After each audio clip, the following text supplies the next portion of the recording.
Hello everyone, I hope you're doing well. Today a new video about Final Fantasy XIV 7.1 MSQ today again. Yeah, we have to finish the MSQ for this patch anyway. So guidance of Hhetso. Let's see. Geod's concern is writ plain upon his face. Lizzie isn't wrong. The mood there is still grim.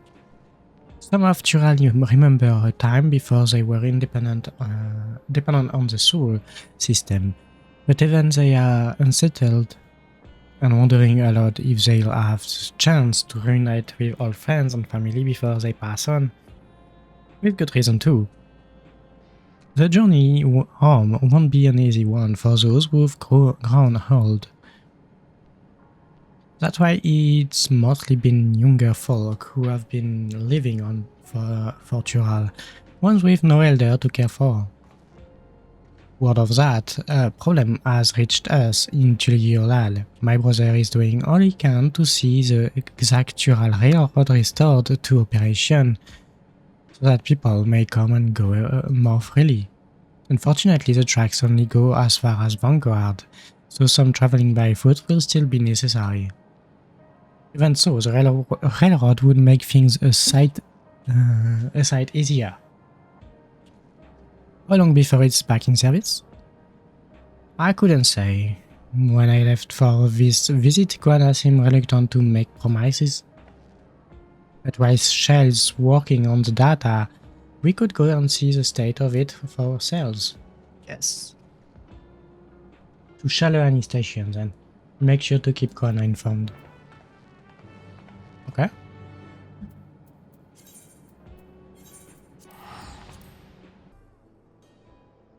I still need to do the side quest here someday. Maybe I wait for the next expansion for them, so that I have a little XP boost.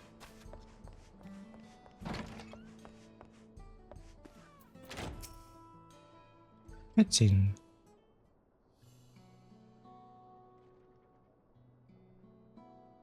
Vower resolve. And Qyorria and I to boot. What can I do for you? We are hoping for some good news about the railroad. There is an increasing number of people looking to return to Qyorria that can't make the journey on foot. I see. As it happens, the Vower of Reason is also on his way here to take stock of the situation. Ah, Scratcher on this way.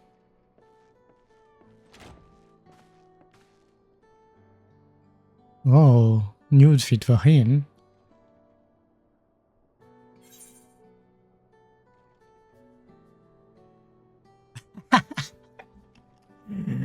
I love that. Gasp! Did the little Ben finally outgrow his old clothes?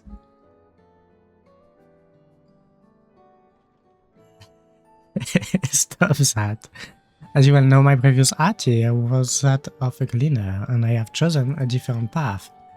It was time for a change. You are here about the railroad too? It was in part of for my sake that the original Dawn Blazer was sacrificed, so I felt it only right that I assist with its replacement. Speaking of which, I assume Lamati has explained the growing urgency of the need. What have you to report? The new locomotive was on track for completion, but we are having difficulty pulling her into the station, in a manner of speaking. You see, when we use the Dawn Blazer to get into the dome, urgency outweighs all other considerations, but now we are back to our original problem: how to run the railroad without upsetting the inhabitant of Maywhite Swan. That is the Roenic. Though the Hhetso that follow them are none too pleased about their Hhetso being spooked by the noise of the locomotive either. The solution I've devised to quieten the railroad should address that complaint, but a silent train presents a different danger. The Ronek will need to be deterred from wandering across the track. And I suppose we can't just blow the whistle at them, or they'll panic and be put off their grazing again. Weren't the rare routes plotted to avoid the Ronik preferred grazing areas though? It's odd that they are getting so close in the first place. The Ronik's grazing patterns have shifted since the tracks were laid. I'm not certain why, but I tend to ask the people of Mewat Hhetso for their insight. As a major proponent of the railroad, I have a duty to assist in this matter, and I too would hear what the Hhetso have to say about it. They are the ones most affected after all. I believe it would be best to begin by consulting their leader, Hhetso.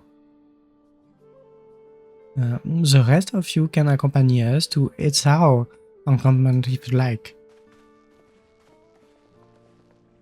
Okay. Where is that again?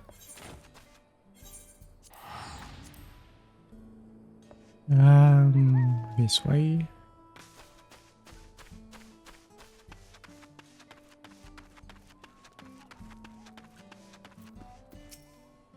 Another cutscene.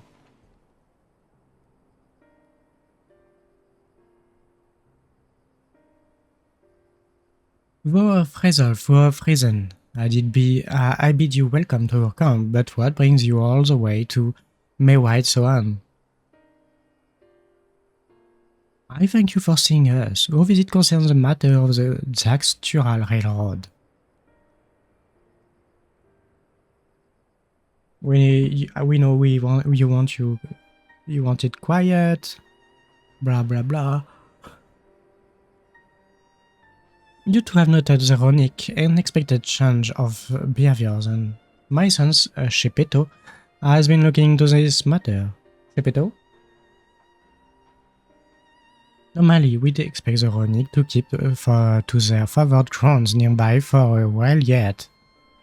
And despite a thorough search, we haven't found anything wrong with the quantity or quality of the grazing in Qyorria and Yautanane. Yet they refuse to keep to where they usually would, instead pushing westward toward your railroad. I certainly see no cause for this unseasonal migration. Nevertheless, should they continue to move west, we will follow. As any true Hhetso would, I suppose. As you may have surmised, I am of Hhetso descent. My parents traveled with the Ronik as well, though I myself have no memory of the experience. I was left behind as a baby, you see, during such migration. One of many sacrifices necessitated by a nomadic lifestyle, I am forced to assume. I didn't know.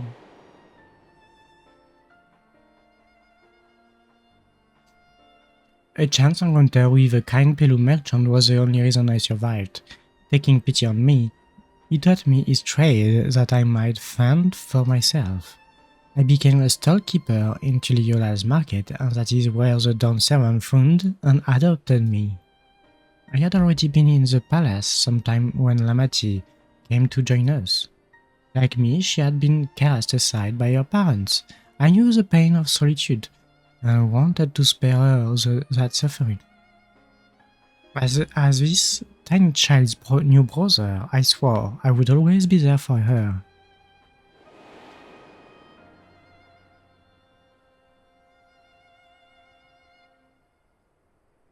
Truly, I have never heard of the Ronik choosing a path so arduous as to force such a terrible decision, nor of any Hhetso leaving their own flesh and blood behind. There must have been some exceptional circumstance. I cannot say. The idea of following in their footsteps, that I might better make excuses for their actions, never much appealed to me.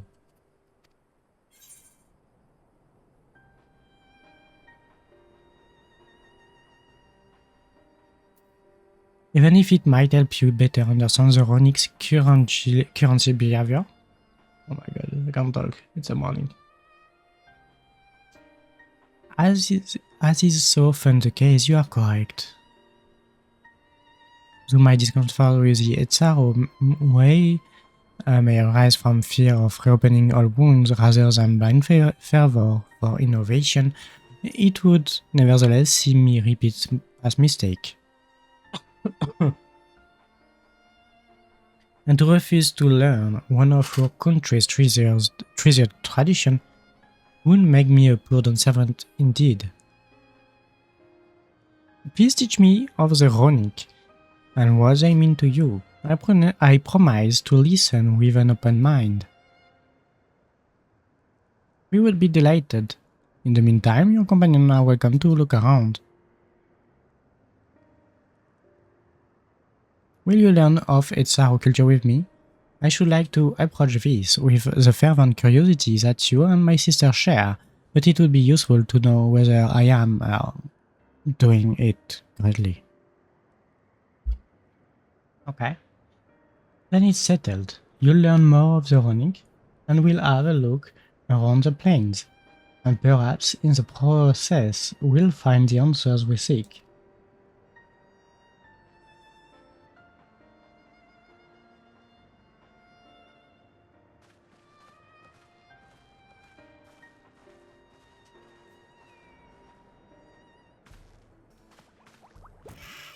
The quickest way to learn about our way of life is to do as we do.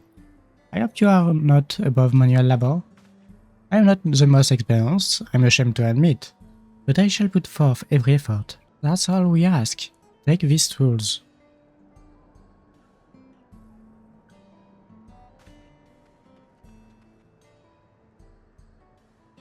Now introduce yourself to anyone who looks busy and ask if you can help. They'll be happy to teach you what to do in exchange for another pair of hands to do it. Let us meet back here later to share what we have learned. Talkative Hhetso. I'm afraid I finished with my task for the time being, but since you are so eager to learn about our way of life, why don't I tell you a bit about our migrations customs?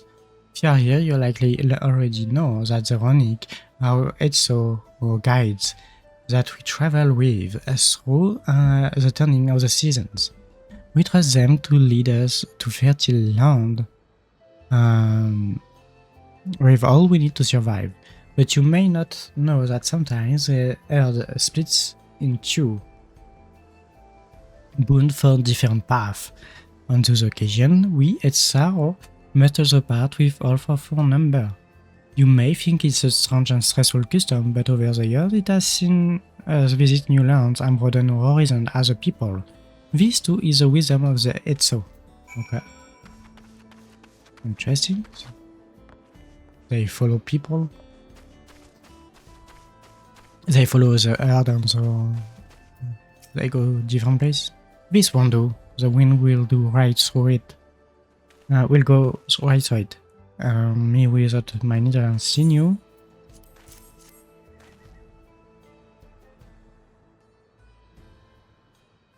Oh, these are precisely what I need. I should be able to patch up the covering now. Given how often we pack up and reassemble our tents, they are bound to get the occasional tear. Fortunately, the Ronic hide they are made of is durable enough that we generally need not worry. You are learning about the Hhetso way of life, are you? I may have a thing or two to share, but rather than talking your ear off, let me test your powers of deduction. I find answers much easier to recall later if I arrived at them myself. Hhetso provide us with something that we use in medicines, poultices and soap, to drive away pests, and to sustain our fires. What is it? What is it?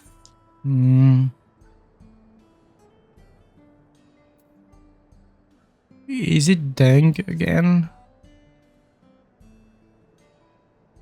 It seems like there is a story there, but that is indeed the correct answer. We have discovered myriad uses for chronic ships over time, each boon to a way of life. Where there is a need, Hhetso always provide. Oh no. You struck the Runic Scott. You note that many portions are shaggy and tangled. This one's fur is a bit overgrown, but a good brushing should thin it out. Would you like to give it a try? You'll need the right tool for the job, mind you. A comb of the type you are used to would just get lost in the tangle, like as not. So a fur brush. Ah, Shepito sent a Runic brush with you, did he? Or like him? No, just run it through one little patch at a time, gently.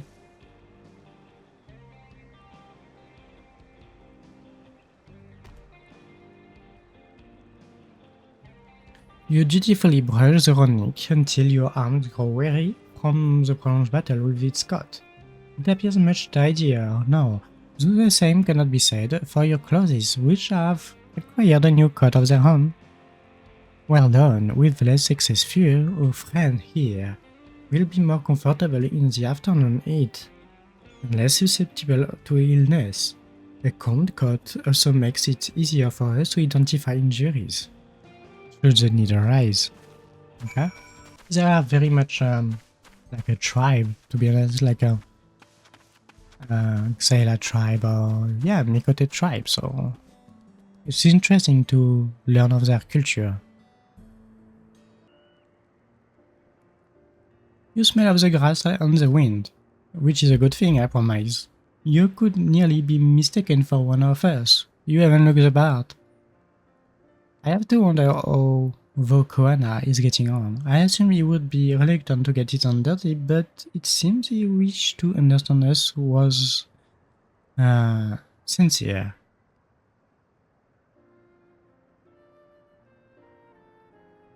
Ah, there it is. There he is now.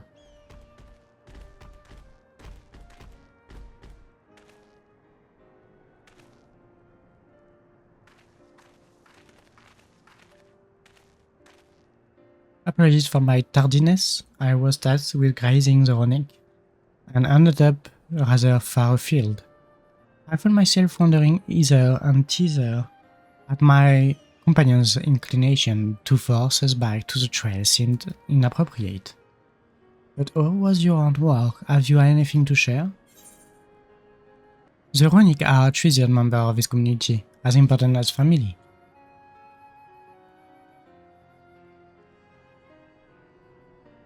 Indeed, the Runic provides for the Hhetso, and in turn the Hhetso are good to the Runic, just as family should be. Mine is not the only way, though at times I lack the experience to know otherwise. My inability to conceive of how a decision might be right does not mean that it is wrong.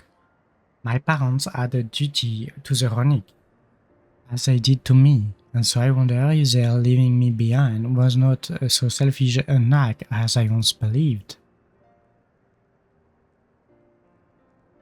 I have no way to know, of course, and regardless, this has no bearing on our present concerns. We are here in service of the people of Qyorria, after all. Nevertheless, I thank you for helping me find deeper meaning in what we have done today, and I will endeavor to remain curious, especially where the Hhetso are concerned.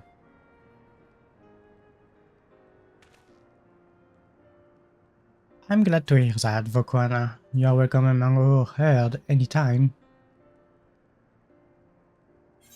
I like the new complete system where I can choose here, but if I forget, they still let me confirm.